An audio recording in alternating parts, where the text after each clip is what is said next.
Hello, everyone. Hope you're all okay out there. Welcome to the London Fortean Society and Conway Hall in quarantine. Everybody hear me? I hope you can. For those of you who've not attended any of our gatherings before, thank you.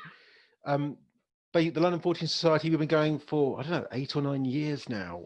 We've been putting on talks on Fortean events, folklore, the paranormal, and all manner of things. And we were pretty busy. We were good. We generally gathered in places where there were beer. Now we're doing sort of talks in quarantine just to keep things going, and we're finding we're reaching newer people. Also, we can get people from all over the world in to speak. So this has been quite a lot of fun, and we're probably going to continue it in some shape or form going into whatever the normal is going to be it new or the same old one. We've also, for the last few years, had a really good partnership with Conway Hall. They've given us space, and we've put on some brilliant events through them. So we're doing these events to gain some donations to Conway Hall, who are basically a charity and that exist to put on thought-provoking events that are on the side of the good. So hopefully you've all donated to this. Please do, and please continue to follow the events on Conway Hall. What else? This evening, so really excited to be hosting a talk about UFOs. We don't do as many talks about UFOs as I feel that we should, partly because a lot of people talking about UFOs, they're not, I don't know, they're often sort of dogmatic rather than either cultural or analytical. And to be honest, you can go to lots of other places for that. UFOs themselves are a fascinating phenomena.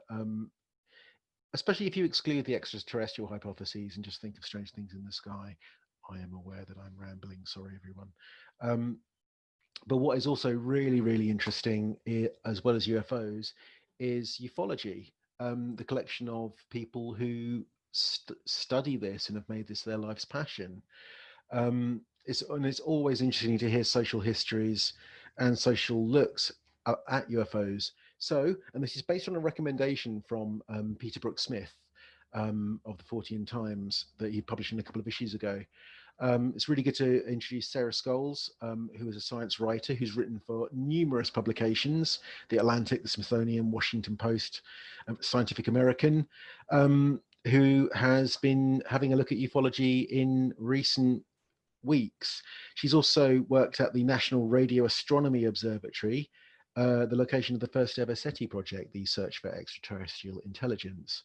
And she is out in Denver, Colorado. So I'm hoping she's still there. I've not seen her.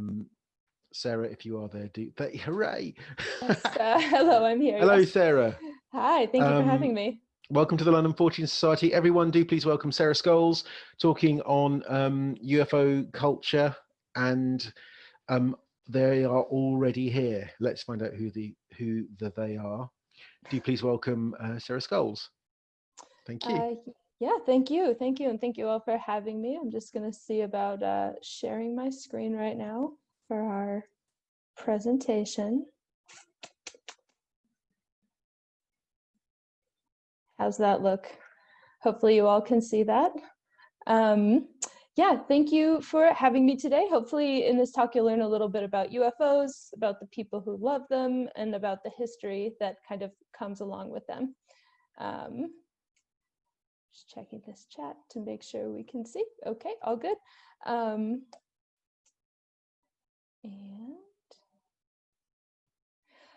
so you may or may not recall that back in December of 2017, 2 videos emerged out into the world that allegedly showed UFOs captured on the cameras of US military jets. These are some stills from those videos, and if you haven't seen the videos, I didn't want to share them here in case the technicalities didn't work, but if you haven't seen them, you should check them out. They're pretty spooky. And there have, of course, for decades, been videos and photos of alleged UFOs that have become public. But what was notable about these particular videos were their source, which was the US Department of Defense, and how they became public, which was through this front page article in the New York Times. On December 17th, 2017, the New York Times published a story called Glowing Auras and Black Money, the Pentagon's Mysterious UFO Program. And it described this research project called the Advanced Aerospace Threat Identification Program, which ran from around 2007 to 2012. And it was dedicated to investigating UFO sightings, or if you're using the fancy military lingo, sightings of unidentified aerial phenomena, which is kind of a rebranding of UFOs that you use if you want to kind of strip it of that extraterrestrial connotation that we were talking about earlier. And this program was run by a Nevada contractor called Bigelow Aerospace, and they claim to have debris from UFO crashes, to have been looking into the physiological effects that UFOs have on human beings. And the article implied not just that UFOs are real, but also that even the US government can't explain what they are, and so they might not be from this earth at all. And you know, the whole story was really just out there for something that was in the New York Times. And if you'd seen it in a tabloid, you probably would have just thought, oh, that's another, you know, alien human hybrid baby story, and just kind of dismissed it. But because the New York Times published it and published it on the front page, the public, everybody paid attention, especially because at least in the US, the government has for decades said that it had no interest in investigating UFOs. And so the revelation about this program made that assertion seem like a lie, and seemed to validate UFO belief. And so as a result, there was this resurgence of interest, not just among hardcore ufologists, which was a term that Scott introduced earlier, but also among the general public, which maybe hadn't paid much attention at all to UFOs before.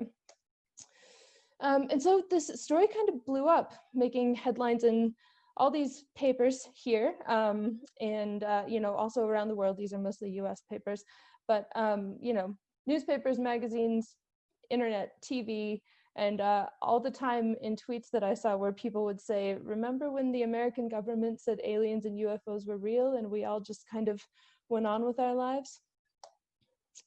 And so in the early days of all this emerging, an editor that I was working with at Wired magazine said, hey, this seems like a kind of a crazy story and maybe a little suspicious. Do you want to go look into it? And of course I did. I had mostly written about astronomy and space technology and you know, military space things or the space exploration industry. And so this was kind of outside of my normal stuff, but I've been very interested in SETI, the search for extraterrestrial intelligence, for a long time. And I thought, you know, if this UFO story is the real deal, it's kind of one of the biggest or the biggest story in history. And so I started to go through the original reporting, trying to either confirm or find evidence that didn't confirm each claim that the story made about this Pentagon program and the existence of these truly unidentified objects up there. And as I started digging around, some fishy stuff started to kind of turn up. When I spoke to officials at the Pentagon, they said that those 2 UFO videos that I mentioned earlier, they hadn't released them at the time. They have now, but at the time they were a leak.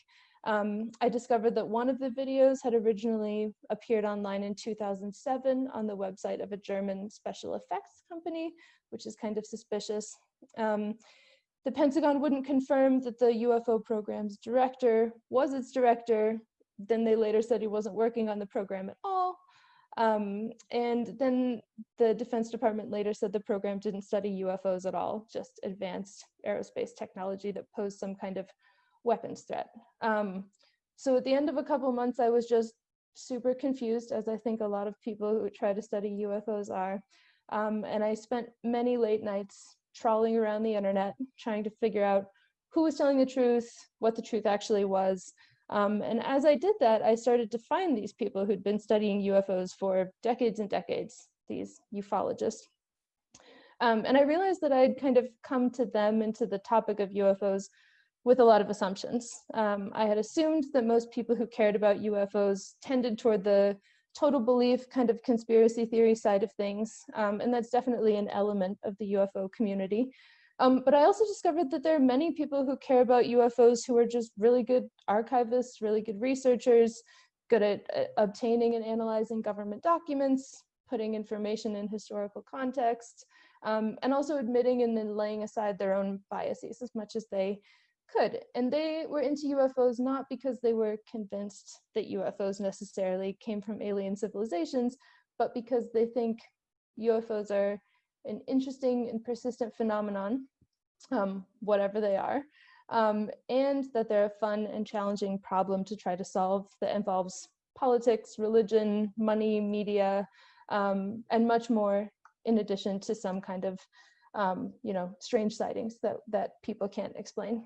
And it was meeting all of those people that really led me to want to write this book, They Are Already Here, because I wanted to understand why these ufologists, whose basic motivations I totally identified with, had chosen UFOs as their topic of focus, and to try to understand how UFOs are part of our culture, because they are. They've been around for culture as part of culture for decades.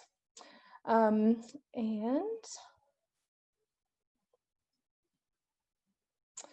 so to understand modern UFOs today, I think it's important to go back to the beginning of the story.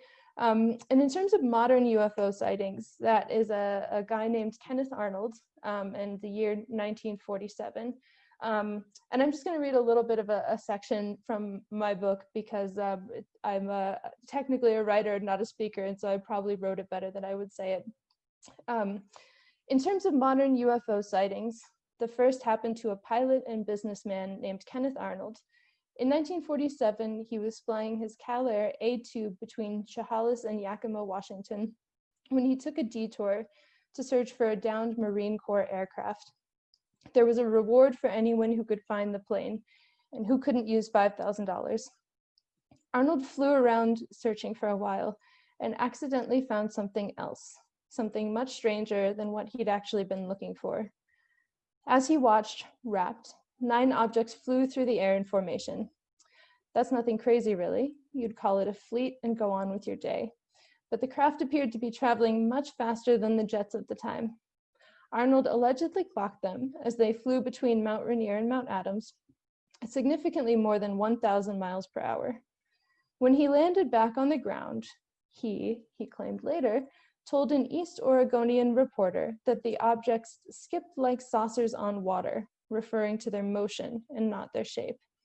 The reporter wrote, however, that the craft appeared saucer-like, and that line soon rushed out on the Associated Press wire. The term flying saucer showed up a day later, the first of many times to come, when the Chicago Sun ran the headline, "Supersonic Flying Saucers Sighted by Idaho Pilot." Arnold's sighting marks the origin point of modern UFO lore and terminology. His story contains several archetypal characteristics, which it would, of course, itself being the archetype. Lights in the sky, spotted by a pilot who knows the sky and what should be in it, what insiders call a reliable observer, moving fast and with erratic, intelligent-seeming choreography. It's the same thing that today gives credibility to the 2 videos that have made UFOs famous again. And just like most people around the world probably heard some mumblings about the UFO videos that came out in 2017, many people in the 1940s heard or read headlines about Kenneth Arnold sighting. And so a couple of weeks later, when this rancher outside of Roswell, New Mexico, discovered some strange debris on his ranch, he thought, hey, maybe this is one of those flying saucers like that Washington guy Kenneth Arnold saw. This rancher, whose name was William Brazel, notified the local sheriff, who went to military personnel nearby, and the military actually put out a press release soon after that saying that they had found a flying saucer. They changed their story pretty quickly, because that's obviously not a press release the military really wants to be putting out, that identified the wreckage as a weather balloon. And it's kind of surprising, but that was the end of the story at the time. It mostly disappeared for decades, until, that is, the 1980s, when a reporter talked to one of the military personnel who'd come to collect the wreckage, and who told him that it was, in fact, wreckage from a crashed saucer, just like the original press release had said. And that version of the story became a popular book, and then the story morphed as it became the subject of more and more books over the years, and came to involve not one but two crash sites, and also alien bodies and Area 51. And decades and decades after this event took place in the 1990s, after so much public scrutiny and so many conspiracy theories spreading around, the government decided to publish two reports, opening all of its files on the Roswell incident and publishing the official version of what had happened. And in this official version, it says that the crash was not a saucer, but nor was it a weather balloon.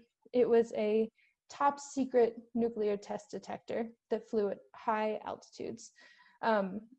The people who used to go collect these, it was called Project Mogul, these Project Mogul balloons would crash a lot. And these, the people who worked on it always found themselves in awkward situations trying to collect the debris from places like William Brazel's ranch, and they called themselves the balloonatics, actually, for this reason. And anyway, the way that the US government explained the alien corpses that were supposedly there is that they were injured pilots and dummy mannequins from totally separate events that had occurred nearby, that over the years people had gotten conflated into one single tale. You can believe that story from the US government, or you can not. Lots of people don't. But what was most interesting to me in doing research for my book was another book that I came across from two anthropologists, and actually one of the physicists who worked on that nuclear test detection project.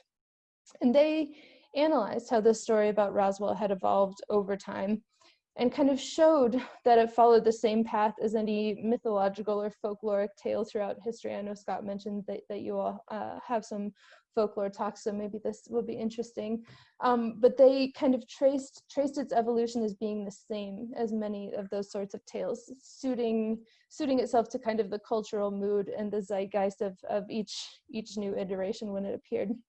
And so successive from the original, but a few ideas remained constant throughout the years. Folk narratives stem from and are supported by the ideas and beliefs of the subculture, writes Ziegler, one of the anthropologists. It would be expected, therefore, that subcultural ideas that remain unchanged will appear and reappear in successive versions of the myth.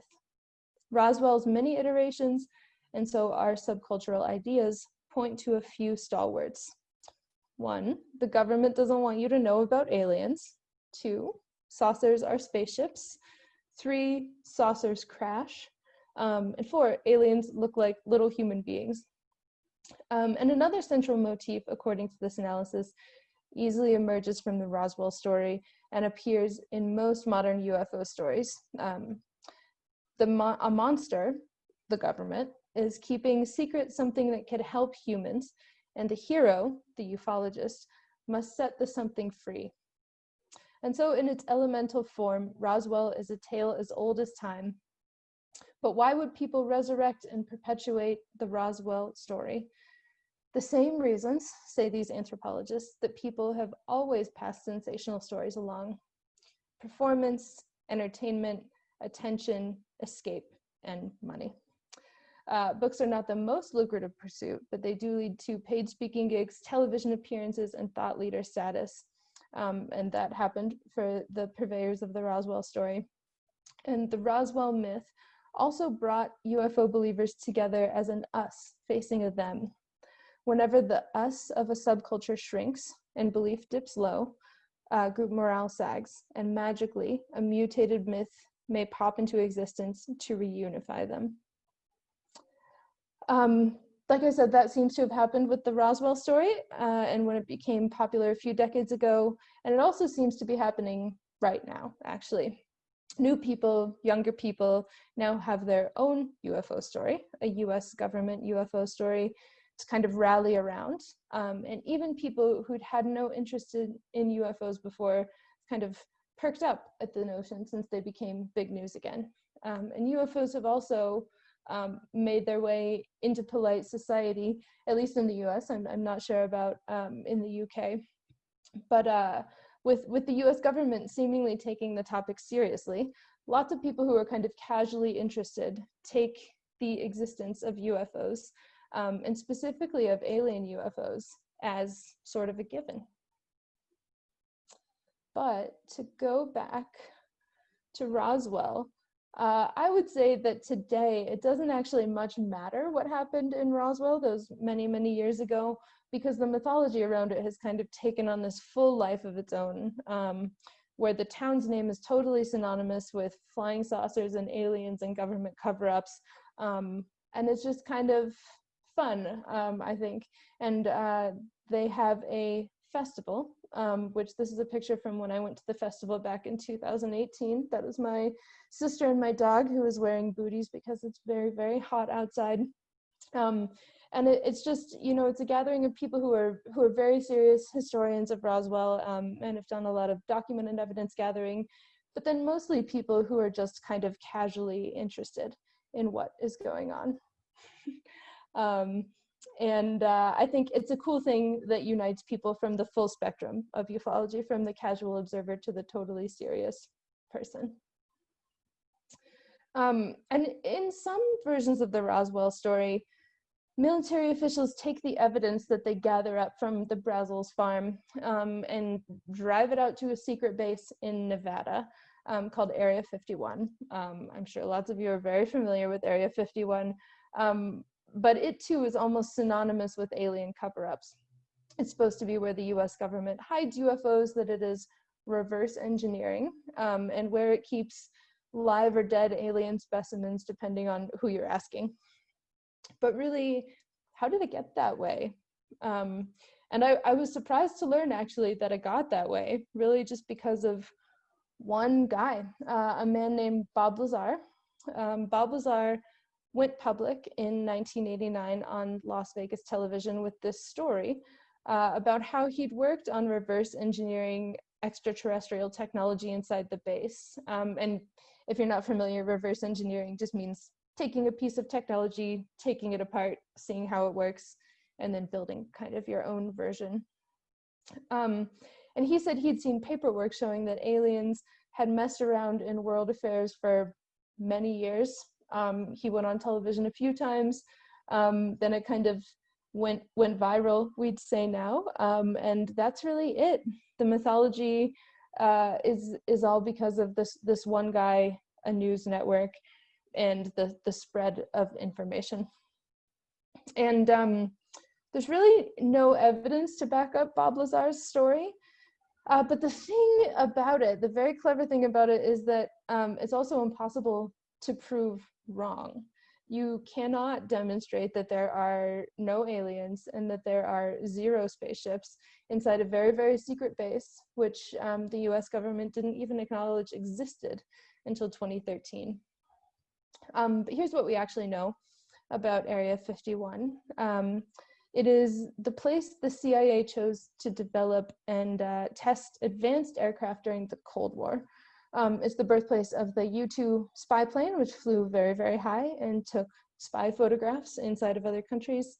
And now it is an outpost of Edwards Air Force Base. And we don't really know exactly what goes on there, and that's the point. But chances are it's the 2020 version of developing a U-2 spy plane. And I actually went out camping at Area 51 a couple of times while I was working on the book.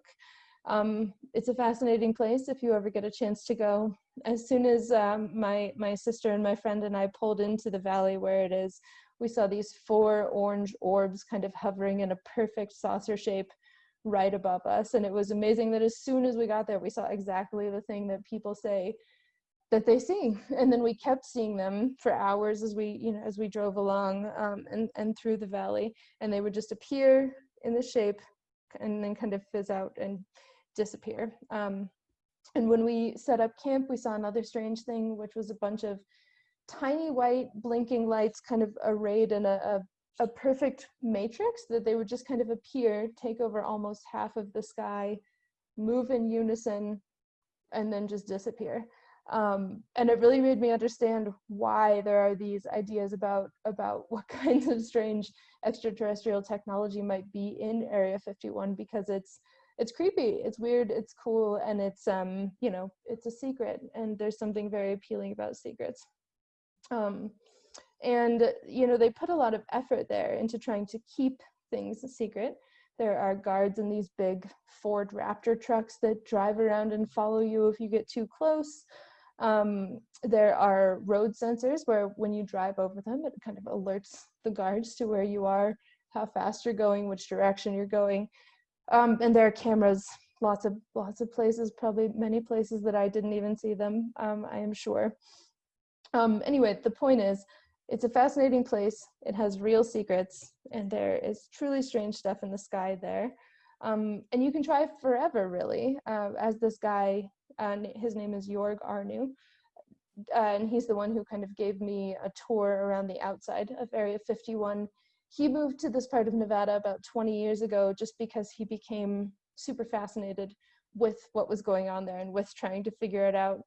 He runs a website called dreamlandresort.com, if you're interested, where he kind of details his exploits going around the boundaries of the base and picking up on the broadcasts from pilots and taking satellite photos. Like this one that you see at the top is actually a satellite photo that he commissioned. I guess this is in 2005 there. He raised some money and asked one of the commercial satellite imagery companies to take pictures of the base. And so he gets these every so often to assess, you know, where's the action happening inside of Area 51. So it's a cool website if you want to check it out. I think I'll just read a small part of the book also where I talk about why it felt so cool to be in Area 51 and why I think that everyone should go on a road trip there. The night after we meet with Jorg Arnu, we sleep at a place called Campfire Hill, just a couple miles from the front gate of Area 51. A chill comes into the air just as our flames come up, and sipping wine from our travel coffee cups and eating peanut butter and jelly sandwiches, we feel giddy. We're not afraid of the strangeness here anymore. Its mystery feels in some way like ours. And what I mean is, I get it. I get why people come here, and I get why people stay. Just before dark, the guards come screaming up the dirt road. They pull their brakes fast, kicking up dust like a skirt swishing in front of a dancer. Sitting at the end of our road, they shine their lights at us. We stare at them, or their tinted windshield, and they presumably stare back at us. And since I know they can't bother me unless I'm doing something wrong, which I know that I am not, I do not find their gaze intimidating, nor do I find it intimidating to return it. We're simply two different species staring across space-time, unable to communicate. The guards rev forward up to the base of Campfire Hill. This time, we wave. They don't respond, and then they leave, and the night lights up as it did before. The giant fleet of tiny white blinkers appears, as if popping out of a wormhole, and floats across the sky in unison. The flares fade in and out of existence. In having seen them before, and in knowing they're not anomalous, but in some way scheduled, we feel wise. We watch and point, gathering evidence of a mystery, yes, but one courtesy of our own government, whose power and technology are sometimes so unimaginable, so invasive, and so pervasive that humans attribute that might to other beings. In some ways, the attribution feels less scary than the truth. I forgot to mention also that Jorg Arnu, our guide, told us that the orbs that we were seeing that looked like a saucer shape were actually just flares dropped from military jets, kind of in a pattern that looks like a saucer. And we still don't know what the matrix of white blinking lights is, but we believe that it was probably a fleet of drones. Unclear though. Maybe one of you can figure that out.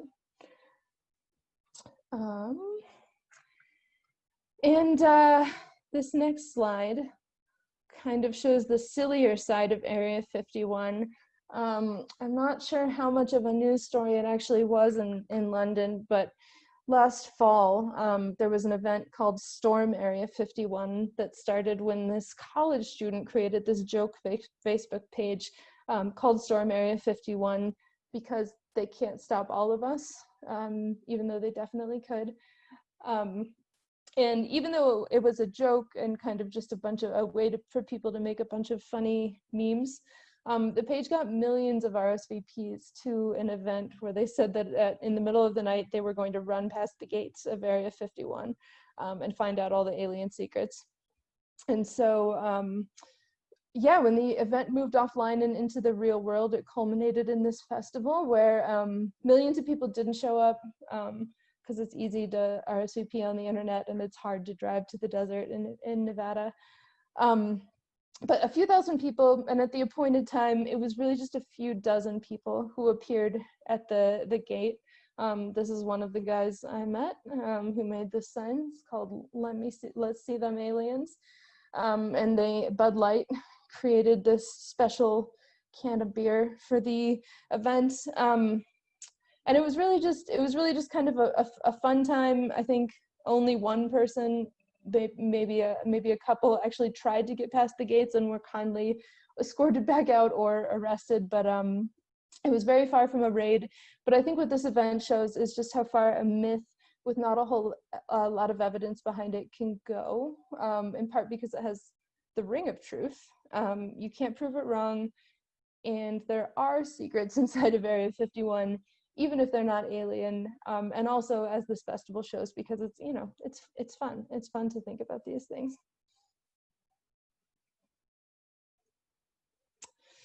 And so lots of those people at the festival were younger than me, and they mostly, I think, had become interested in and aware of UFO culture because of the news story about the Pentagon program and the military videos. But the Pentagon programs actually have a long history also, going back to Kenneth Arnold, that guy I mentioned before.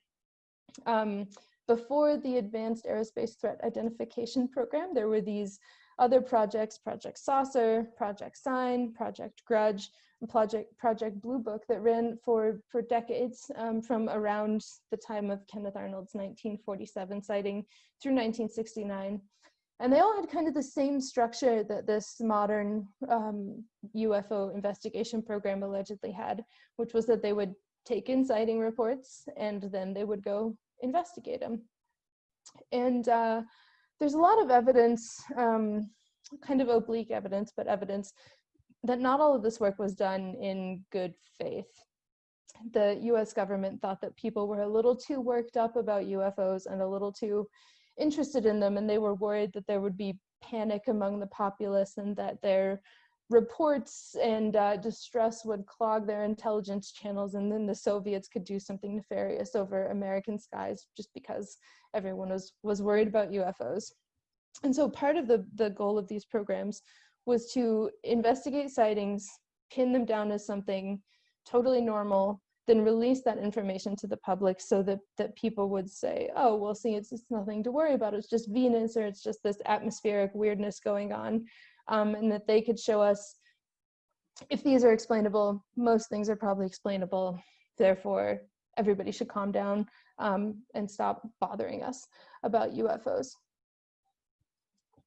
But at the end of every one of these programs, there's also usually one guy, and so far it is always a guy, who leaves the program, goes public, and says essentially, I'm a believer, this phenomenon is totally real, the government never took it seriously, and we should all be paying more attention. And this was a pattern that a Penn State historian named Greg Agigian told me about, and if you're interested, he writes papers about the interaction between ufologists and traditional scientists, and really interesting social science work if you want to check it out. But this guy in the middle here, his name is J. Allen Hynek, and he headed up Project Blue Book and then became kind of a UFO evangelist afterwards. You might be most familiar with the guy on the right, whose name is Nick Pope, who headed up the British military UFO investigation program. And then on the left is Luis Elizondo, who says that he was director of this most recent advanced aerospace threat identification program. And the difficult thing now is that my government, the US government, says that this guy who says that he retired from the Pentagon because they weren't taking his UFO work seriously, they say that guy never worked on UFO stuff at all. Never worked on this program at all.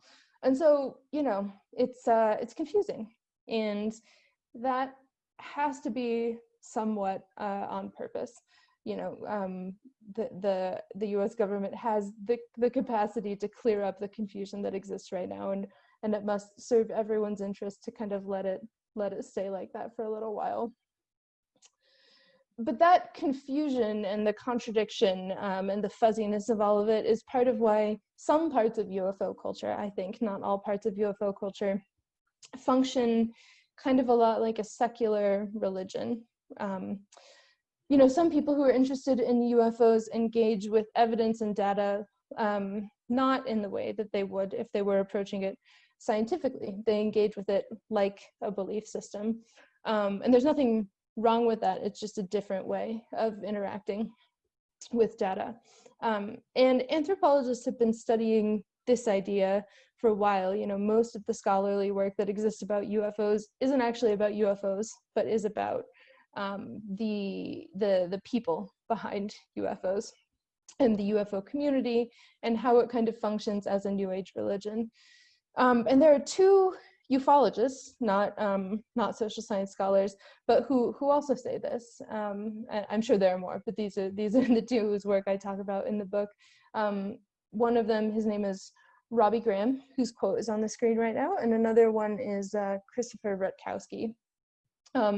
And I think some of their insights have a particular resonance for this kind of chaotic and scary time in history with you know, so much going on in the world that I don't need to remind anyone about.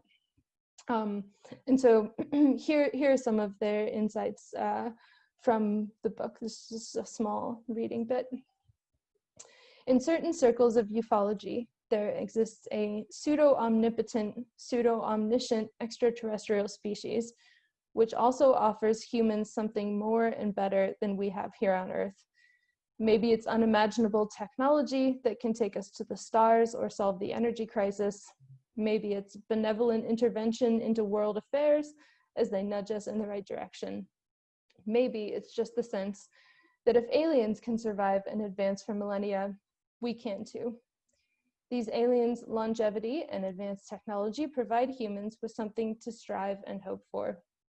And even if things seem problematic on Earth right now, someday we mere humans can become like these others.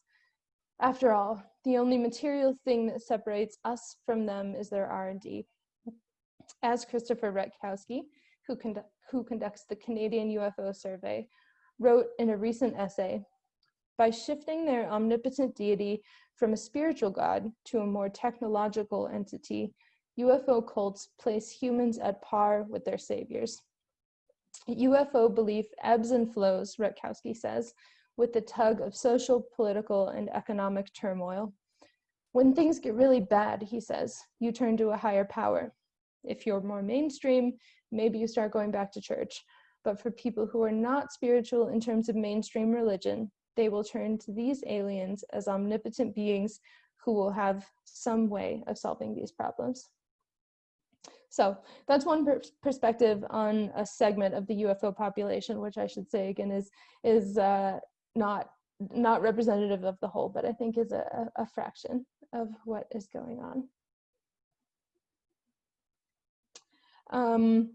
And so I actually think that's a really interesting part of ufology, this kind of more spiritual and human-centric side.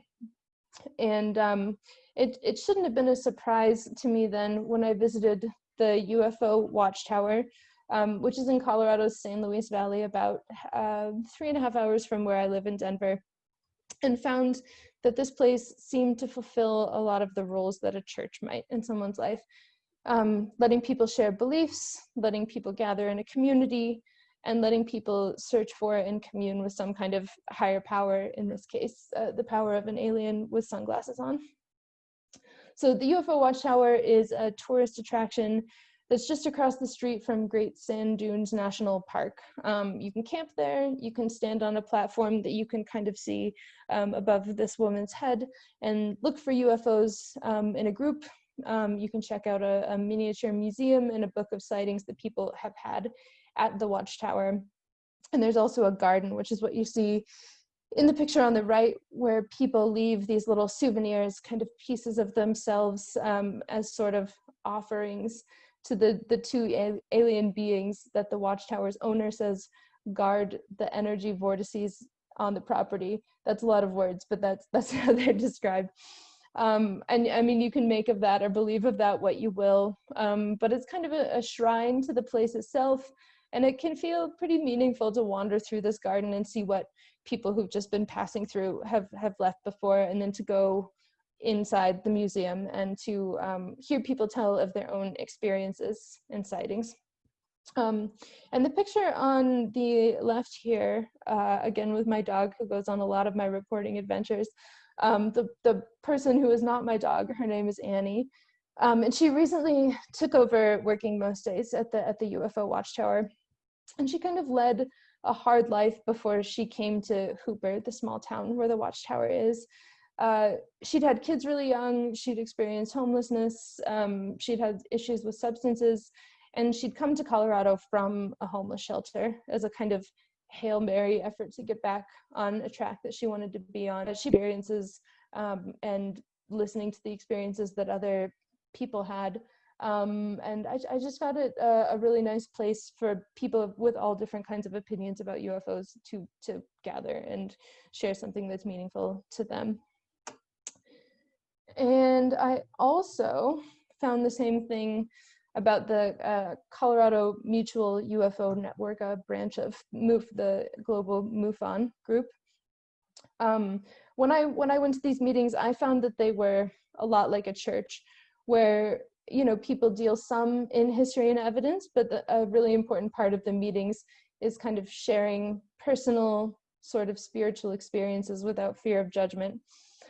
And I just wanted to read a little bit of an account from one of the meetings. Community MUFON meetings draw a safe circle.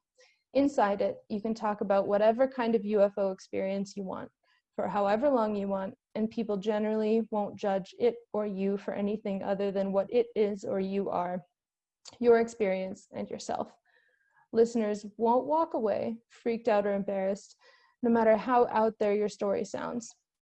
So, for example, when a lone attendee at today's meeting, who is wearing a ski bib over a fleece over a sweatshirt, raises his hand to say he watches the runway at Denver International Airport slide back, quick as a blink, to let an alien spacecraft out, people just nod. It's important for us to get together, President Doug Wilson tells the crowd, and to talk about a subject that for a long time I couldn't even talk about at home. And you can almost hear the amens from the audience. And coming from a scientific background, it took me a while to appreciate these aspects of the UFO community, in addition to the nuts and bolts investigations, which was what I kind of thought I was getting into. While throughout history, there have been a lot of people who have tried to make money and scam others based on hoaxed UFO information. Kind of on the micro interpersonal level, UFOs aren't about politics, conspiracies, cover-ups, money, entertainment, anything. They're really just about individual experiences whose meaning is outside the bounds of traditional science. And even though it's possible to investigate UFOs themselves scientifically, I think the effects they have on people and communities is more than the sum of those kind of nuts and bolts parts.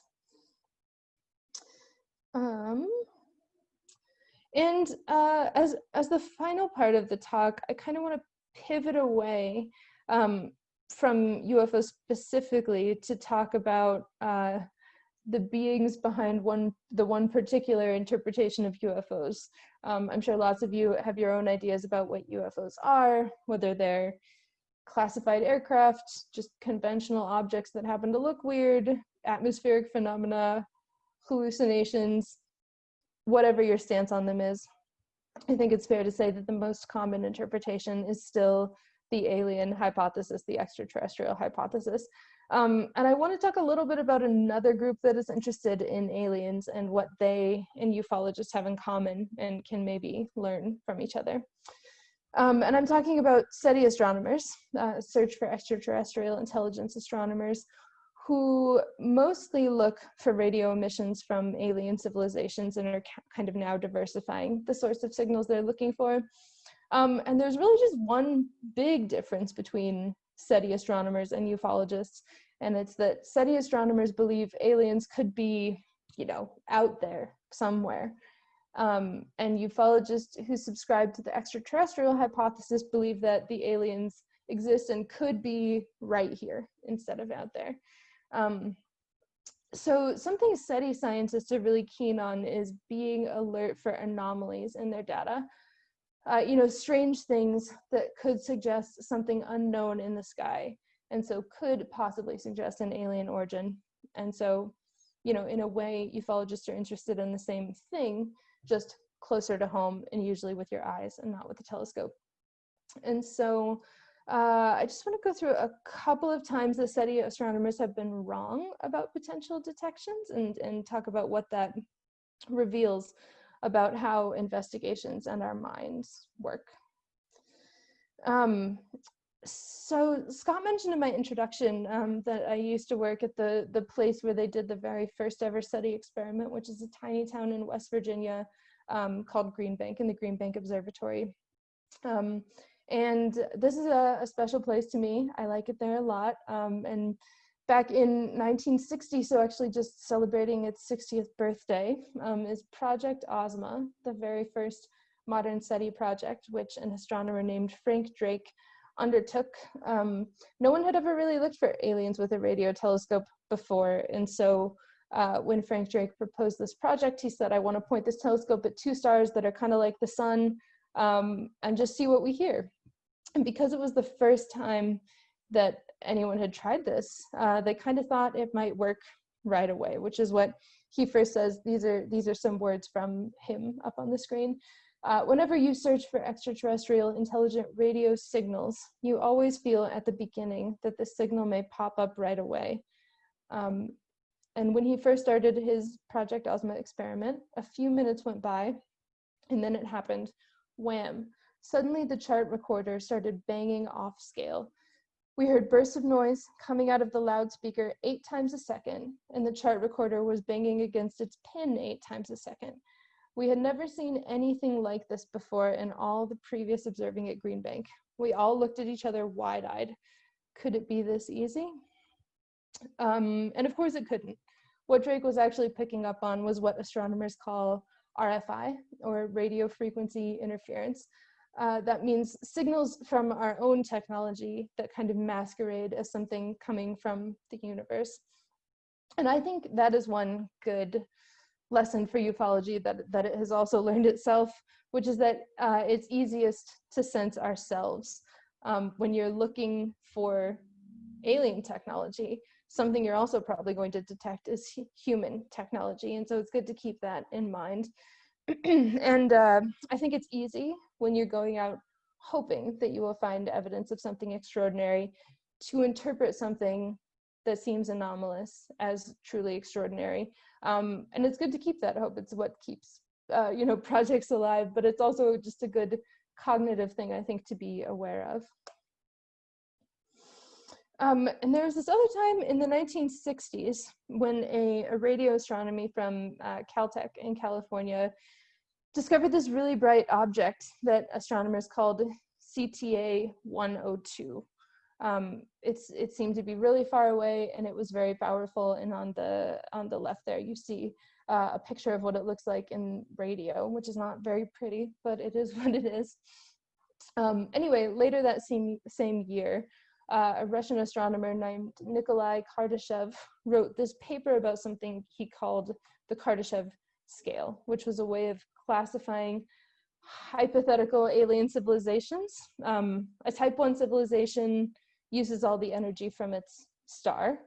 A type 2 civilization, a type 1 civilization uses all the energy that reaches the planet from the star. A type 2 civilization harnesses all the power from its star, in a concept you might have heard of called a Dyson sphere, where you build this collecting area around it.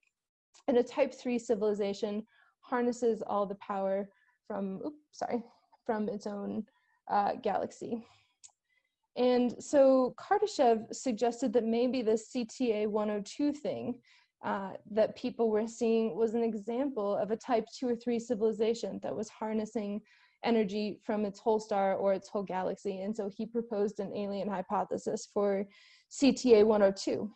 And then a few years later, that idea seemed to be backed up when another astronomer found the object's radio emission was kind of varying, and people thought, hey, maybe that's the aliens messing around with their power source. And so in April 1965, the astronomers made an announcement about this potential Kardashev type 2 or 3 alien civilization, and it was a worldwide sensation. It made news all over.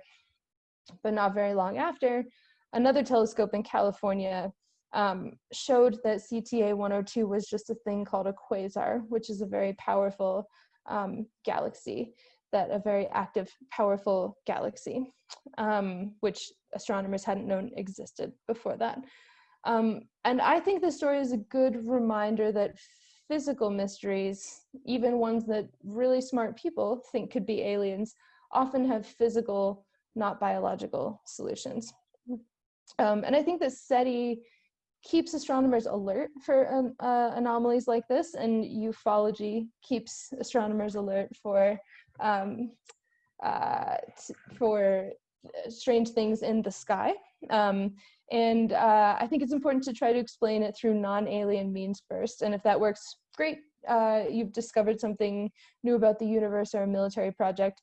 But if not, you can leave open the alien hypothesis for later. And Scott has come on the screen. Maybe we are time for Q&A now. You can finish. I was just putting my camera on. If you've got more things to say, that's no. I think that's actually a good place to end. To just leave open the possibility of the alien hypothesis, but investigate the other stuff first. I think that's as good a place to end as any.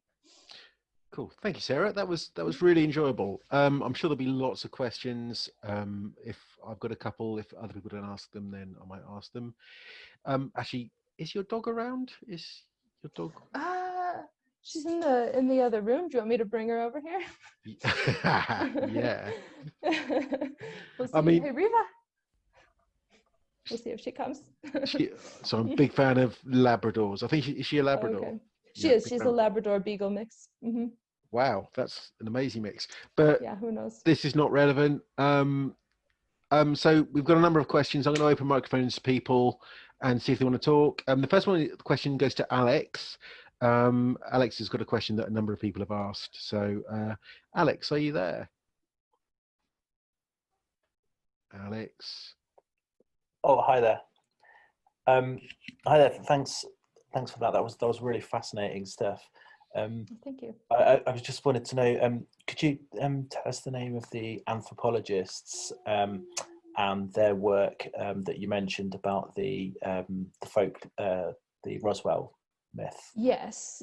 I might only remember their last names, but the book is by Benson, Ziegler, and Saylor, Ziegler, Saeler, and Benson.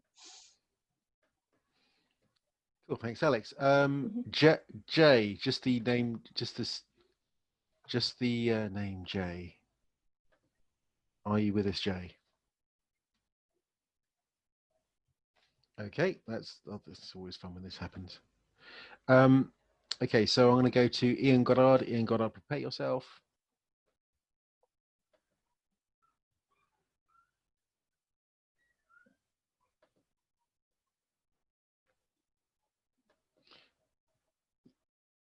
Okay, I don't know what that's happening there. Okay.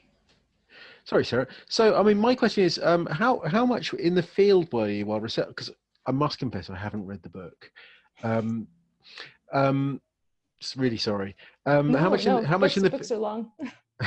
and I'm amazingly really busy. How much were you actually in the field meeting ufologists to find research this? Yeah, I think every chapter has in the field part. So I tried to really get out and meet people in places like Area 51 in Roswell. I went to a lot of the local community meetings where I live, and I went to the International UFO Congress and met a number of people, which was very fun. And yeah, it was important to me to not just read a bunch of books about ufologists and ufology and kind of come in from a tower and say what they thought. So I tried to have a person or people in every chapter who kind of represented a certain viewpoint on what ufology was. Cool, great, thank you. Okay, Paula Dempsey, please answer when I unmute you. Hello, Scott. Hello, Paula. It worked. Hello, Sarah. Thank you for a fascinating talk. Thank you for coming. Oh, you're welcome. My question is that although UFOs have been seen in many countries around the world, the UFO law in the US just seems so much deeper and so many strands to it. Do you think it's just because you effectively invented the flying saucer? Or is there something in the sort of American collective psyche that makes them more open to UFO stories? Yeah, that's a very good question. I do think it has something to do with that first modern sighting happening there. Because I mean, I think no matter what you think about UFOs, whether they're physical craft from somewhere else or military projects or whatever it is that you think, when someone around you sees one, you're probably going to pay more attention to the sky and also see something and then maybe interpret it similarly. So I think there's some of that. I also think, I don't know, I probably shouldn't speculate about American culture, but I guess I am one, so I can. That we grow up being told to trust our own opinions and viewpoints and experiences, and so maybe we are less likely to doubt ourselves than we might be somewhere else. And I also think, I mean, lots of cultures have some conspiracy element, but I would say that especially now, the US is particularly fertile ground for conspiracies. And while not every UFO story is a conspiracy, a lot of them are. Thank you. Mm-hmm. Thanks, Sarah. Ian Goddard, who I tried to raise via our sort of digital Ouija board. I've just seen he said no mic at the end of his message. So his question was, what do you? It's in the Q&A. What do you think about the theory that Area 51 has become too swamped with fans and tourists to actually do any research, and is now just playing a role in the perpetuation of the idea of the Roswell crash and the fallout to keep people focusing on raw Roswell, while actual research has moved on to areas such as Dugan Air Base, etc. You did mention it was very interesting. You saw exactly what people saw you see when you visited. Sorry, it's quite late in the day, so I read that really badly. Apologies, Ian. Sarah, did that make sense? Yeah, it did. I did. And I think it's a really interesting question because, people have known that something weird was going on at Area 51 for a long time. And there are tourists and there are things like this fake Facebook raid that people went on. And it does make you think that maybe they kind of just do some kind of boring stuff there now and do all the really cool stuff somewhere even more secret. I don't know much about the Dugan base, so I can't comment on that, but I don't. I may have mispronounced it. Oh, that's okay. Then I just did too. But yeah, I mean, I think it can only function so well as a secret base if everybody knows it exists. It still does have a lot of physical protection, and there does seem to be something going on there. But also an interesting note is that in the past, back when they were developing things like the U-2, they did kind of embrace the UFO stereotype there, because then And I heard, I cannot verify, that people used to fly their planes in a way that would specifically look like UFOs, so that if like I went out there and said I saw something that looked like a UFO, then polite society would dismiss me and not think that I saw a super secret classified aircraft, because they just think I was a kook. And so I mean, it wouldn't surprise me if something similar was going on now. Okay, thank you for that. Matt Churchill, your question is next. Hi there. Thanks so much for your talk. It's been absolutely fascinating. Thank you. I was just wondering, like, what's your view on the way that the media has reported the recent story claiming that there are 36 contactable alien civilizations? It seems incredibly precise. That is exactly what I thought when I read it.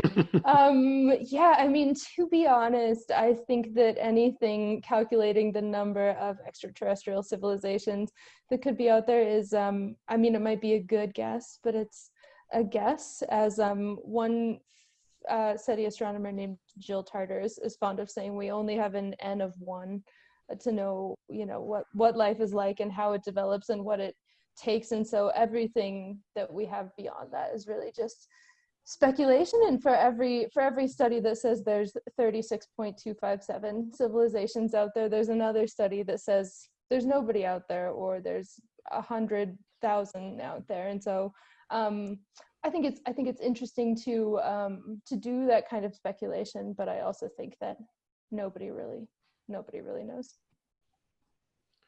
Cool, thanks, Sarah. Nobody really knows. That's sort of our mantra. Okay, so I'm just going to open up John's microphone. In the meantime, a very short question from anonymous attendee who's a regular visitor to these events. They ask, do you include your own photos in your book? I do not, but I do have some of the photos I took while I was reporting on my website, which is just sarahscoles.com. I mean, yeah, I mean, I've pilfered some of the photos from your website to promote this, so they are your photos, but they don't appear in the book. Yeah. Yeah. No. Yeah. Cool. Okay. John, are you there? Yes. Hello. What's your question, John? Sure. Well, thanks for the talk. I have to admit, this did have a bit of a nostalgic quality for me. It kind of reminded me of some of my late childhood in the 1990s. Which was, of course, bound up with the show The X-Files, which you may have heard about. That kind of relates to my question. We've all heard of The X-Files, John.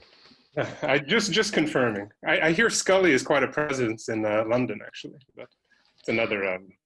Anyways, my question has to do with: do you think there are certain kind of cultural, historical conditions in which interest in this phenomenon kind of, well, waxes and then wanes?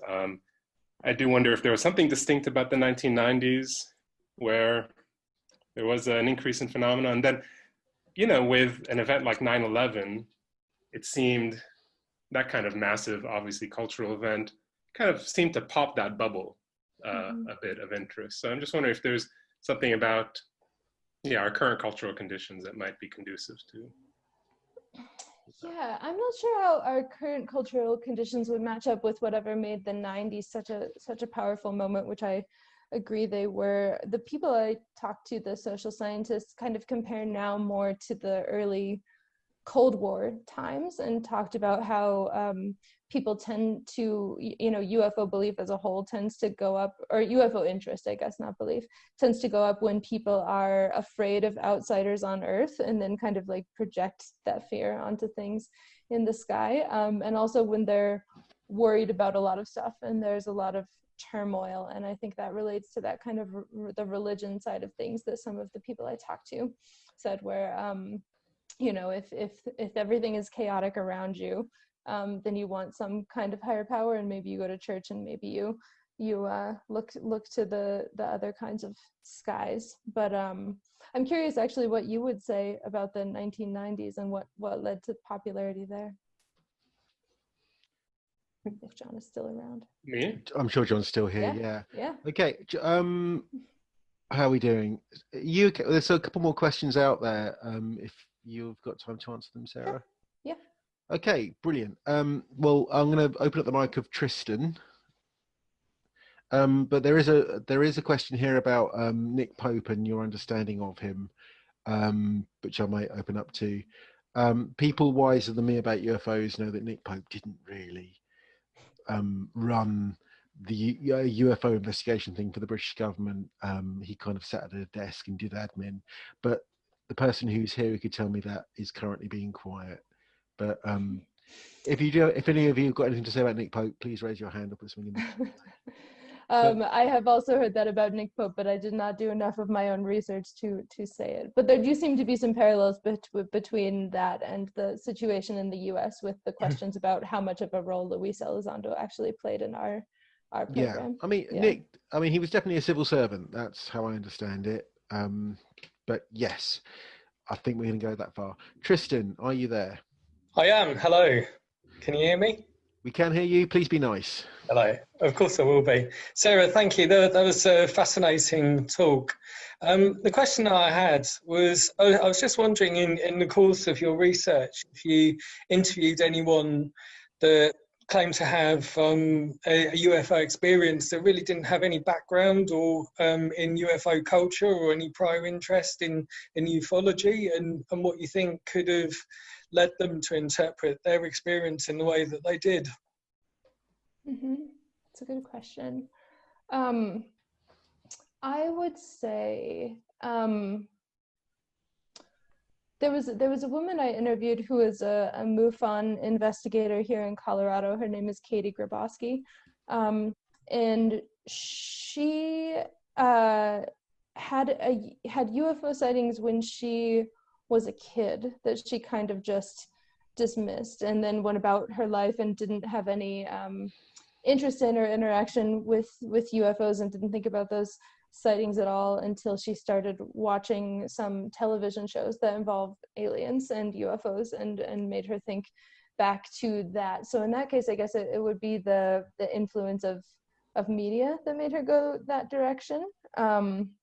And then the other person is the woman from the UFO Watchtower, Annie, who really had never thought about UFOs before until she started working at the UFO Watchtower. And then when she was there, she had some experiences, and obviously that is colored by the fact that she was at a place called the UFO Watchtower. So of course she was going to see UFOs. But actually they both had in common kind of that the spiritual mindset that I was mentioning, where they're interested in not just UFOs but also other paranormal sorts of phenomena that they associate with consciousness. So for them it all kind of gets looped together. And I'm not sure I totally answered your question, but maybe that was my shot. No, that was great, thank you. Sure. Okay, I think we're pretty much, unless you want to ask a question about hums, I think that's kind of it. Because I appreciate you're an expert on studying ufology. Someone has asked, does the hum, eerie trumpet-like sound that is regularly heard all over the world, get linked to UFOs by some? Now I know it does. I don't know if you know anything about that. I do not, no, but I would welcome your answer. And Jay asked a question quickly. Apart from estimating speed and size of UFOs, where are we in understanding what they are and how, if at all, has our understanding of them changed post 1947, i.e. 70 plus years later? Because yeah, UFOs are like 70. They're pretty much at the end of their life, and I felt like that ufology has kind of become a new religious movement rather than a sort of a way of studying things. But where do you think we are in understanding something we know nothing about? I think we're about exactly where we were in 1947, to be honest. We've gone through these cycles of interest and cycles of sightings, and where we've ended up is not knowing what people are seeing, and not very much. And actually a thing, I'm not in a place to like give recommendations to ufology, but we live in the biggest data time ever. There's satellites watching every part of Earth all the time, or at least all of Earth once a day. There are drones and planes and radar, and there's just so much data we could be collecting that if ufology really wanted to get a statistical sense of what was going on and have some hard data, then I think it could. And I think there are some projects in that direction, so maybe we'll move to 1948 and 1948's worth of progress soon. I mean, I think it's got a bit weirder than that because it's been meshed in with conspiracy theory. But we've got a couple more questions, but I think we're going to end it there. Sarah, thank you very much for your talk. Thank you everyone with your questions. Your book, which I'm hoping is available in the UK, is... it's called They Are Already Here, UFO Culture and Why We See Saucers. Thank you. And Conway Hall just reminded me it's plug o'clock, so that's good.